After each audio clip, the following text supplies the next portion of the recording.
welcome to another foodie video. Today I'm making one of my favourite things to come from Portugal, and it's their peri peri sauce. Everywhere you go you get a different version of this sauce. I think it's like a little competition amongst all of the restaurants and the people of Portugal.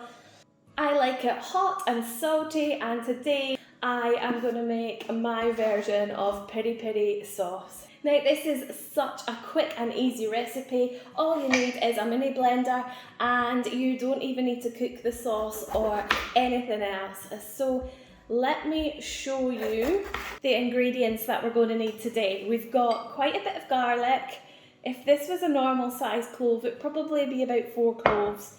2 tablespoonfuls of whiskey. That's what gives it the extra punch. 4 tablespoons of white wine vinegar or even rice vinegar, either or, and about a tablespoon of lemon juice. Quick tip, if you have excess lemons, juice them up and put them into ice bags, and then you can grab a portion for your recipes anytime. And you'll need about a half cup of olive oil, but you can adjust that depending on how much you like in there, and 1 hot red chilli, and it's not quite a whole red pepper this time, it's about 3/4 or 2/3 of it maybe. The only other thing we need is some salt, so let's put it all together. I always make quite a small batch because it's fresh ingredients, so it won't last a terrible amount of time. A couple of weeks in the fridge is fine, but trust me, this is not going to last 2 weeks in your fridge. So let's start by dropping in the garlic, the lemon juice, the vinegar, your chilli. I'll just cut this pepper a little smaller, less work for the blender, just roughly because it's going to be blended anyway, and pop it in. And of course our whiskey is what makes this sauce. For some reason the Portuguese love whiskey in a sauce. I can't blame them, being Scottish. And we are going to need quite a teaspoon of salt. I like a heaped teaspoon in there.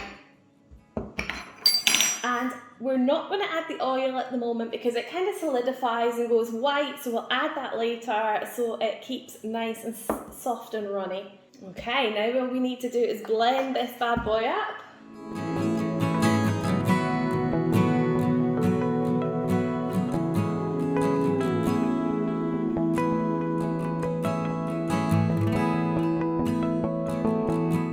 Of course, if you want larger chunks of chilli or you want to make this much hotter, just add some extra chilies. I'm just going to taste. It's so fresh, and then the punch of heat comes straight after. I'm going to add the olive oil.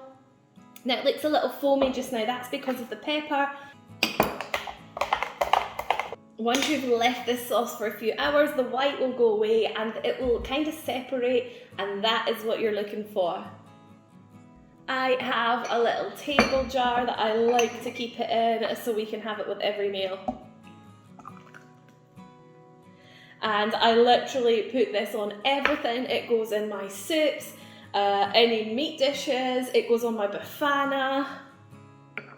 I hope you liked the video. Please subscribe if you did. See you next time.